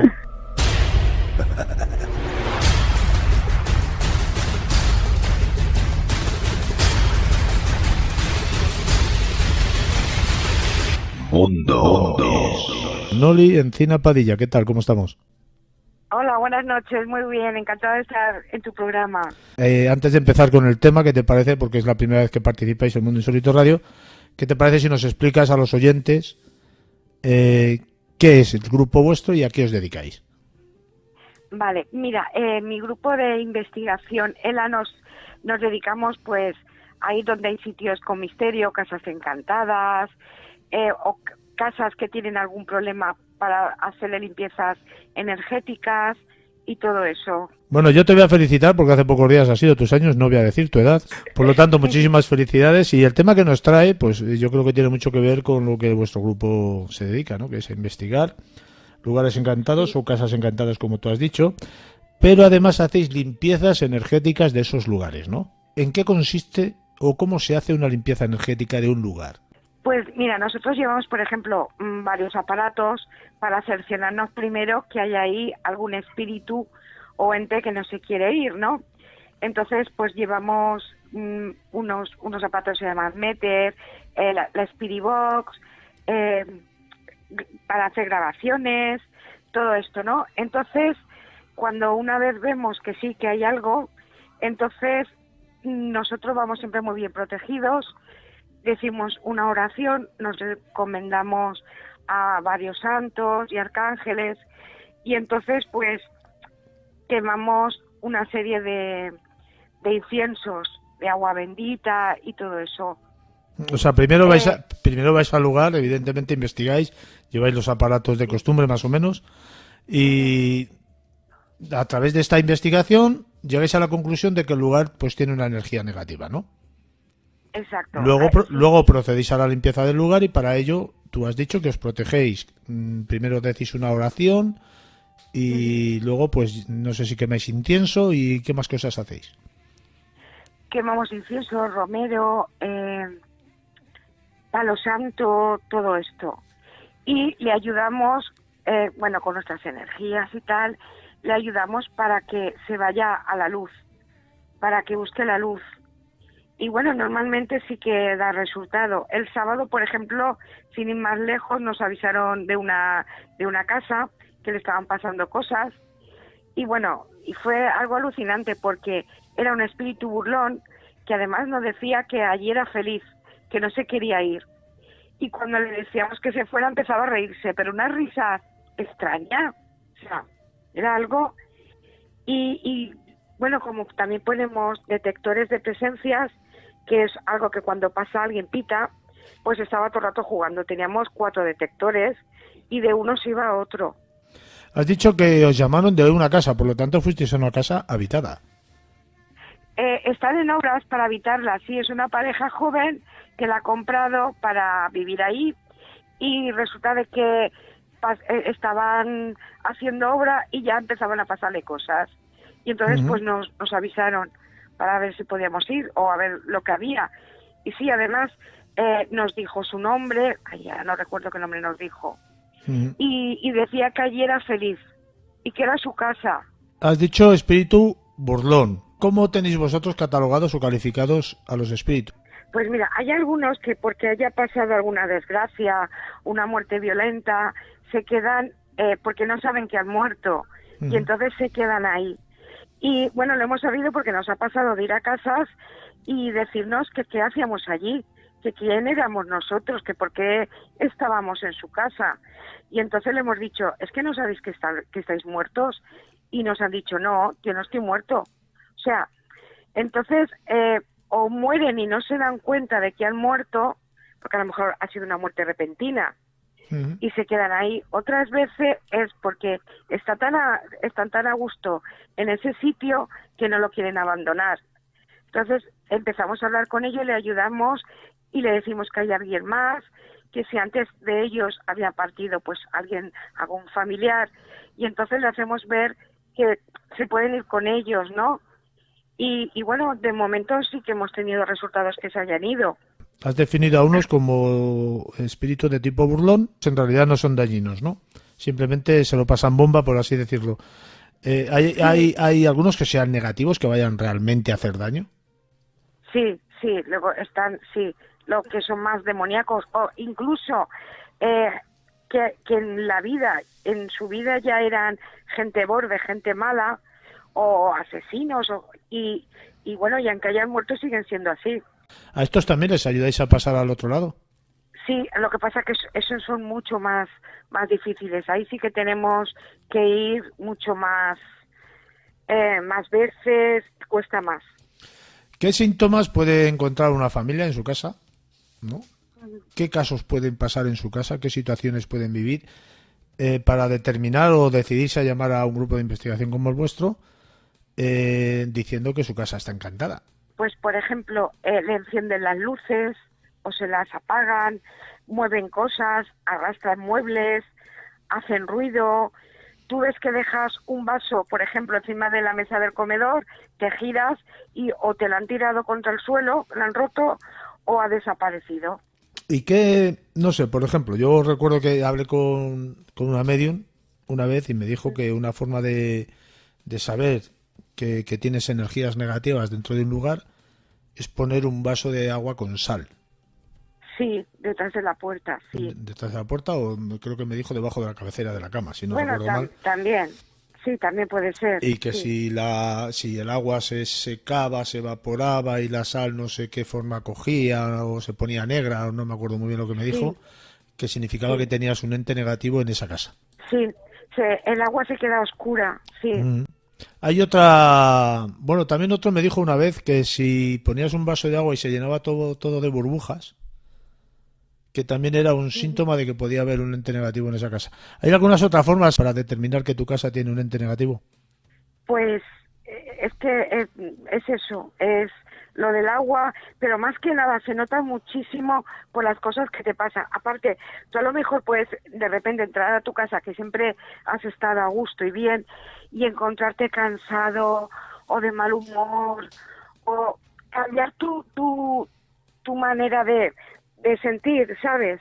Entonces, claro, no es normal que de un día para otro la veas como que no tienes ganas de entrar a tu casa porque te sientes muy mal. Y nada más salir, cambias tu actitud, tu manera de tu humor, ¿no? De estar mejor, más contento. Y entonces es porque puedes tener algo. Ha ocurrido a un amigo. Si quieres te cuéntame los casos que quieras. Pues este chico, además lo ha contado también en radio, iba por una carretera y de repente sintió un golpe muy grande, y bueno, acabó en el hospital, no sabía ni qué había pasado. Cuando se recupera, bueno, que estaba con huesos rotos y de todo, se entera que es que se había tirado un chaval desde un puente justo cuando él pasaba por la autopista, que se quería suicidar y le había caído encima. Claro, al golpe le había chafado el techo del coche y por eso él había sentido todo esto. Pero es que al llegar a su casa, él empieza a sentirse mal, deprimido, no quería salir, con ganas de llorar, muy mal. Y no sé si conocerás a Eva Carrasco, de Tertulia de lo Desconocido. Pues este señor vive en Andalucía y Eva desde Barcelona le estuvo ayudando, porque ella ayuda también mucho a todo esto, y entonces vio que es que el chaval que se había suicidado se le había metido dentro de él y él lo llevaba con él. Entonces por eso estaba siempre deprimido y cansado, porque se le había quedado su alma, se puede decir, con él, y le ayudó, ha cambiado un montón todo. O sea, que era como que se le hubiera, como digo yo, agarrado a la chepa, ¿no? Exacto, el muerto se lo había llevado con él. Se lo había llevado con él y lo que hacía era succionarle la energía y quedarle a dos velas. Has dicho antes que me ha chocado mucho que llegáis a los lugares y habláis con ellos. Yo me imagino que alguno de vosotros tendrá algún tipo de mediunidad. Sí hay un sensitivo que además ve. Lo que pasa es que no quiere ni decir el nombre ni nada, no quiere hacer de propaganda. Pero sí, tenemos un sensitivo en el grupo que lo ve, que lo sabe. Y, a ver, yo también a veces ha ocurrido que hemos ido a sitios y los he visto. Al principio me daba mucho miedo, pero se ve que al final ya me he acostumbrado. E incluso ver y no saber que era un fantasma, porque lo ves como una persona normal, hasta que delante de ti se ha evaporado y entonces has dicho, esto no puede ser, ¿sabes? Y sí, hay un sensitivo que lo ve. Aparte, a través de la Spirit Box y de cuando hacemos grabaciones de psicofonías, también se graba y nos dice. Cuando les enviáis al otro lado, ¿realmente dónde es donde les mandáis? Le decimos que vayan donde está la luz, o que vean, si ven un ser querido, porque les solemos decir quién ha partido antes que ellos, y si te dice su padre, su madre, alguien, ¿no? Entonces le decimos que lo vea, que lo está esperando y que vaya hacia allí. Porque están allí, pero vamos, que vayan hacia la luz, pero el lugar donde llegan, ¿qué es? ¿El cielo? Es que, ¿sabes qué pasa? Que todos los que han tenido una FM siempre ven una especie de túnel, una luz que está muy a gusto, y a un familiar que hasta incluso no sabían hasta ese momento que había fallecido y que está ahí, que lo reciben. Pero claro, más de eso, más allá, todavía no ha habido nadie que nos diga qué hay. ¿Dónde están, no? ¿Te puedes encontrar algún otro tipo de ente, de ser, que no sea una persona? Sí, puede haber pues como un demonio, porque hayan hecho la ouija, hayan hecho brujería.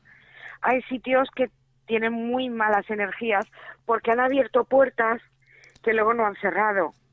Entonces los que primero vienen son los entes bajos, que suelen ser pues los peores. Este tipo de entes, ¿dónde te los encuentras? Porque yo no creo que vayas por la calle y de repente te encuentres con 17. ¿Suelen estar concentrados en algún lado? ¿Hay lugares específicos de la vida cotidiana social donde te les puedas encontrar? Sí, es que es lo que te digo. Por ejemplo, tú a lo mejor ahora vas por una calle o una carretera que alguien se ha suicidado porque se ha tirado a un coche o se ha ahorcado en un árbol, pero tú no lo sabes. Entonces, ese ente está ahí, y por lo que sea tú tienes luz, tienes energía, y ellos se pegan a ti. ¿Qué le llevó a Noli Encinas, a vivir el misterio? Pues mira, siempre me ha gustado, de que era pequeña, que soy muy miedosa, pero me ha gustado todo esto. Pero cuando más me interesé por si había vida después de la muerte, fue a raíz que ha hecho ahora 9 años que murió mi madre. Estaba muy unida a ella, y fue lo que, estaba muy deprimida, y fue lo que me sacó, por pensar que mi madre ha pasado a otro estado, pero que sigue viviendo. Y ya no me da miedo, ya no es como antes. Ahora no, ya te digo, antes era muchísimo más miedosa, ahora no.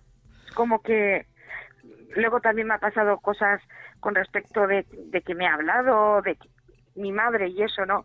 Y entonces pues sé que hay algo más. Noli Encinas Padilla, ha sido un enorme placer que hayas participado en este pequeño programa. Muchísimas gracias por todo, un fuerte abrazo, Noli. Muchísimas gracias a ti, cuando quieras, ya sabes, estoy encantada de entrar en tu programa y lo he pasado genial. Muchísimas gracias por esta oportunidad. Un abrazo, hasta luego.